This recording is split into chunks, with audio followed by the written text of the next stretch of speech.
Hi, I'm best-selling futurist and professional speaker Scott Steinberg here at the Consumer Electronics Show 2013, epicenter of all things high-tech. Thought it'd be a good time to talk about the concept of science friction. Now, by that, what we mean is just because gadgets are becoming more complex, services are gaining more features, and of course, business, you can add all sorts of opportunities and take advantage of new technologies, whether you're talking about social media, perhaps not so new in that case, but also multi-screen capabilities, second screen experiences. It's important to keep in mind as you go through the steps of building your business or building your product that you not add friction to the experience. So every opportunity needs to be maximizing convenience and value for the customer. They have to clearly understand the benefits. And just because new technology or new features are available doesn't mean that you should increase complexity. And many times when we come from a business background or engineering background, we think, hey, more features the better, right? But as we've seen with studies on smart or connected TVs, consumers aren't actually using them because they're dumbfoundingly confusing. So it's very important to keep in mind when you are designing products or programs that you have to think about how you can clearly communicate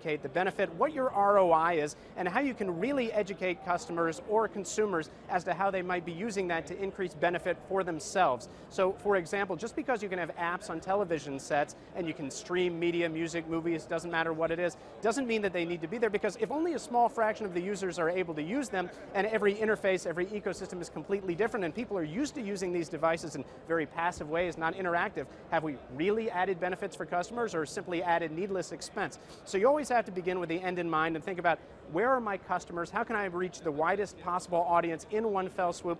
And just because we can be ahead of the curve when it comes to technology doesn't mean that we should do so. Sometimes it pays to be behind the curve and focus on where your customers are. Now, that doesn't mean you should ignore opportunities or new technologies where you can place small bets, but you need to make sure that you're right-sizing them to the opportunity. So again, just because you can add new capabilities, new features, new complexity to any business venture or any product or project doesn't mean you should. At the end of the day, again, you need to be very clear about your objectives and think about, how can I communicate those benefits very clearly and maximize the value and opportunity for the customers and for our business. So for more, you can visit akeynotespeaker.com. We'll be getting back to you shortly.